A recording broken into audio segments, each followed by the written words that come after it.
आप सब ने अब तक मेरा आचरण देखा है। पत्रकारिता में हम खुली किताब हैं। ईमानदारी के साथ, शुचिता के साथ पत्रकारिता कर रहे हैं। उन पत्रकारों में शामिल नहीं हैं जो गोदी के साथ बैठ गए, और उन पत्रकारों में भी शामिल नहीं है जो मोदी के विरोध में खामखा हर गलतियां ढूंढने का काम मोदी में शुरू कर दिया। हम उन पत्रकारों में शामिल नहीं हैं।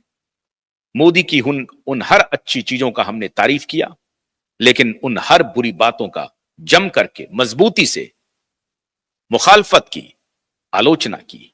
और आज कल का इंटरव्यू, जब पूरी दुनिया एक तरफ है, सारे टेलीविजन चैनल, सारे मीडिया समूह पलक पावड़े बिछाए हुए हैं उस इंटरव्यू के लिए, क्यूवाइब नेटवर्क उस इंटरव्यू पर सवाल खड़ा करने के लिए खड़ा हो गया। यह है पत्रकारिता, यह है पत्रकारिता। पैसे देकर के इंटरव्यू तो छपवा सकते हैं आप, ब्रांडिंग तो कर सकते हैं आप, लेकिन सत्य को नहीं दबा सकते, बेईमानी को नहीं दबा सकते, छुपा नहीं सकते। आज हमारा सबसे बड़ा सवाल आईबी से है, इंटेलिजेंस ब्यूरो से है। सवाल है कि प्रधानमंत्री किससे बातचीत करते हैं, किससे मिलते हैं, क्यों मिलते हैं। मुझे तो आज भी भरोसा है, क्योंकि सीबीआई अपना काम करेगी। वो सूचना मुझे मिली हुई है। इसलिए आप एसएसआर वॉरियर इससे विचलित मत होइएगा कि जो व्यक्ति प्रधानमंत्री का इंटरव्यू कर रहा है वो तो रिया चक्रवर्ती का नया बॉयफ्रेंड है। विचलित होने की आवश्यकता नहीं है। ये इंटरव्यू अपनी जगह है। हो सकता है कि वो बिलियनर के रूप में इंटरव्यू कर रहे हों, क्योंकि रिया के साथ अगर उनका कोई भी संबंध है तो वो प्रधानमंत्री की इंटरव्यू लेने से उन्हें नहीं रोकता है। सवाल है कि प्रधानमंत्री उन्हें इंटरव्यू देने के लिए तैयार क्यों होते हैं, सबसे महत्वपूर्ण सवाल है। और सवाल है कि प्रधानमंत्री के अधीन सीबीआई है, तो सीबीआई के ऊपर यह सवाल उठ रहा है, और इसलिए प्रधानमंत्री के ऊपर यह सवाल उठेगा कि अगर सीबीआई सुशांत और दिशा के केस में, खासतौर से सुशांत के केस में एक्टिव नहीं हुई, तो क्या प्रधानमंत्री कार्यालय से उन्हें रोका गया, दबाव बनाया गया? अब तो नहीं बन रहा है। इसलिए मैं कह रहा हूं कि विचलित होने की आवश्यकता नहीं है, बिल्कुल भी विचलित होने की आवश्यकता नहीं है। लेकिन सवाल है कि प्रधानमंत्री को क्या इस बात का इल्म था कि हम किसे इंटरव्यू देने जा रहे हैं? उनसे रिश्ते तो बहुत पुराने हैं। कोविड के दौरान खबरें आई कि प्रधानमंत्री केयर फंड में बहुत बड़ा दान दिया निखिल कामत के ग्रुप जिरोधा ने। अपने सीएसआर फंडिंग से दिया होगा, मुझे नहीं मालूम कि कितना दिया नहीं दिया, लेकिन यह खबरें हैं कि निखिल कामत की कंपनी ने भी प्रधानमंत्री केयर फंड को दान दिया है। दान देना चाहिए। वो विभीषिका थी। विभीषिका कैसे बनी, किसने बनाया, यह भी प्रधानमंत्री को मालूम है, लेकिन प्रधानमंत्री चुप्पी साधे हुए हैं। अमेरिका ने चुप्पी तोड़ दी। ट्रंप सामने खड़े हैं, रॉबर्ट एफ कैनेडी सामने खड़े हैं, बेईमान भ्रष्ट गेट्स के खिलाफ खड़े हैं, उनकी एक एक चाल को समझ रहे हैं। लेकिन सवाल है कि इंफॉर्मेशन इंटेलिजेंस ब्यूरो ने प्रधानमंत्री को क्या इनपुट दिया था निखिल कामत के बारे में? क्या प्रधानमंत्री को यह मालूम है कि निखिल कामत आजकल नए बॉयफ्रेंड हैं रिया चक्रवर्ती के? और ये मैं नहीं कह रहा हूं, ये लीक कर रहे हैं खुद। अब मुझे नहीं मालूम कि निखिल कामत रिया चक्रवर्ती के साथ रिश्ते बना करके किस प्रकार की ब्रांडिंग करना चाहते हैं। लेकिन क्या निखिल कामत के रिश्ते के बारे में प्रधानमंत्री को कोई जानकारी नहीं थी? क्या प्रधानमंत्री यह पता करने की कोशिश नहीं किए कि मैं किस निखिल कामत से मिल रहा हूं? उस इंटरव्यू में निखिल जिक्र कर रहे हैं कि मेरे पिताजी की जब मौत हुई तो आपने मुझे खत लिखा था। बिल्कुल ठीक है, आप एक अच्छे सफल बिजनेसमैन हैं, आपके पिता की मौत हुई है, जाहिर है आपको वो जरूर खत लिखेंगे, लिखना भी चाहिए। इससे कोई किसी को दो राय नहीं है। लेकिन सवाल है कि अगर एसआईटी की जांच नहीं बढ़ रही है, सीबीआई की जांच नहीं बढ़ रही थी इतने दिनों तक, तो क्या यह आरोप निखिल कामत पर नहीं जाएगा कि निखिल कामत डायरेक्टली रिया चक्रवर्ती को बचाने के लिए सारे तिकड़म कर रहे हैं? क्या यह बात प्रधानमंत्री को मालूम नहीं है? क्या यह बात महाराष्ट्र के मुख्यमंत्री को मालूम नहीं है? एल्गोरिदम रोका जाता है, उनसे रिलेटेड जितनी नेगेटिव बातें हैं, जिनको वो नेगेटिव समझते हैं, जो सच बातें हैं, उनको गूगल, यूट्यूब सेंसर करता है, लेकिन उनकी बातों को प्रमोट करता है। मैं ये सवाल आज इसलिए लेके आ रहा हूं कि यह सवाल देश के लिए बहुत महत्वपूर्ण है।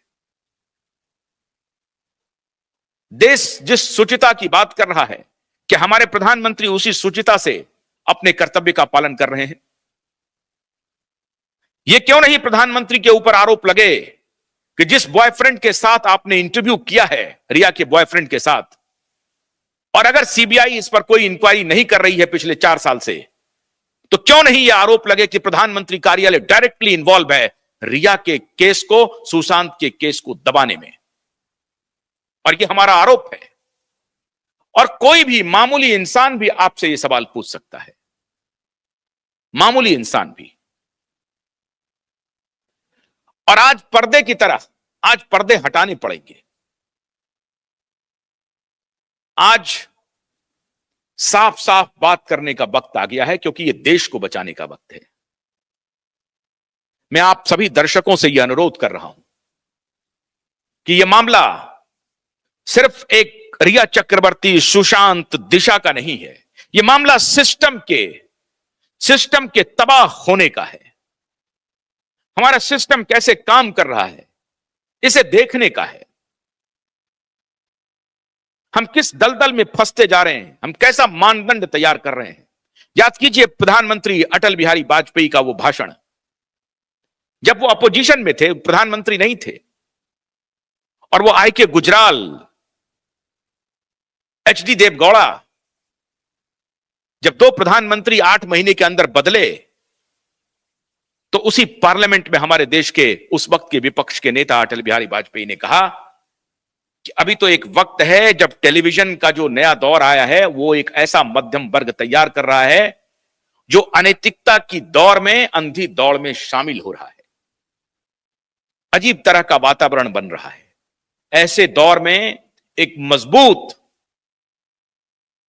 प्रामाणिक, कठोर, जीवन मूल्यों का पालन करने वाले इंसान का हमें उदाहरण पेश करना पड़ेगा। और यह उदाहरण भारत का संसद ही पेश कर सकता है। ये वक्तव्य थे उस वक्त के नेता अटल बिहारी वाजपेयी के। आज उनकी पार्टी के नेता, उनकी पार्टी के प्रधानमंत्री, जो खुद अपनी मां का जिक्र कर रहे हैं कि मेरी मां ने कहा कि जीवन शुद्धि से जियो और काम बुद्धि से करो। क्या यह शुद्धता की कसौटी नहीं है कि आप जिनको पॉडकास्ट में बुला रहे हैं, जिनके साथ पॉडकास्ट करना चाहते हैं, उनके अतीत को जानें, उनके अतीत को जानना पड़ेगा। उनके अतीत को इसलिए जानना पड़ेगा कि यह बहुत सारे सवाल लेकर के खड़ा हो रहा है। जब आप बिल गेट्स के साथ बातचीत कर रहे थे, तब भी मैंने यह सवाल उठाया था कि आप प्रधानमंत्री होकर के हमारे देश के प्रधानमंत्री हैं। नरेंद्र मोदी हमारे लिए महत्वपूर्ण नहीं है। हमारे लिए इस देश का प्रधानमंत्री बहुत महत्वपूर्ण है। नरेंद्र मोदी एक हाड़ मांस नहीं है। नरेंद्र मोदी हमारे देश का प्रतिनिधित्व करने वाला प्रधानमंत्री है। 140 करोड़ की शक्ति का वाहक है नरेंद्र मोदी। वो हार मांस में हमारी कोई दिलचस्पी नहीं है। हमारी दिलचस्पी प्रधानमंत्री में है, प्रधानमंत्री के इंस्टीट्यूशन में है। और आप बिल गेट्स के साथ जब बातचीत कर रहे हैं, तो क्या बिल गेट्स के अतीत को आप खंगालेंगे या नहीं खंगालेंगे? आपके इंटेलिजेंस ने बिल गेट्स के बारे में आपको क्या राय दी है, यह आपको जानना पड़ेगा। उस वक्त आप मानने के लिए तैयार नहीं थे। आज आप ही की टीम सोरोस का नाम लेकर के राहुल गांधी को गाली देने पर लगे हुए हैं। सोरोस के साथ आप खड़े हैं। राहुल गांधी खड़े हैं तो हैं, आप क्यों खड़े हैं सोरोस के साथ? सोरोस के दोस्त के साथ आप खड़े हैं। आपको नहीं मालूम है कि वर्ल्ड इकोनॉमिक फोरम को कौन तैयारी करवा रहा है? कौन करवा रहा है वर्ल्ड इकोनॉमिक? कॉलेज स्वैप के बारे में आप क्या जानते हैं? सब जानते हैं, मुझे बताने की जरूरत है क्या? ऐसे धूर्तों के साथ, टेड्रोस के साथ, टेड्रोस को आपको मालूम है कौन है टेड्रोस? एक अपराधी है टेड्रोस, एक क्रिमिनल है टेड्रोस, जो डब्ल्यूएचओ का प्रमुख बना हुआ है। आ रहा हूं, सारे वृत्तांत पर आऊंगा आज। आज मैं आपसे लंबी बातचीत करूंगा, जो ज्वाइन करना चाहते हैं ज्वाइन भी करिए। वक्त हालांकि ठीक नहीं है, मैं 1 बजे आपके साथ जुड़ रहा हूं, लेकिन जिस प्रकार से मैंने कल ये इंटरव्यू देखा, ये बर्दाश्त से बाहर है। मेरे सामने 2 विकल्प हैं, मैं चाहूं तो चुप रह जाऊं, जैसे सारी मीडिया चुप है, पैसे भी ले रही है। हजारों करोड़ की कंपनी के मालिक से उसके इंटरव्यू को ब्रॉडकास्ट कर रही है और उनसे पैसे भी ले रही है। उनका ईमान कहता है पैसे लो, इंटरव्यू चलाओ। मेरा ईमान कहता है कि नहीं, हमें सत्य के साथ न्याय के रास्ते पर चलते रहना है, वॉइस ऑफ वॉइसलेस बनकर के खड़े रहना है।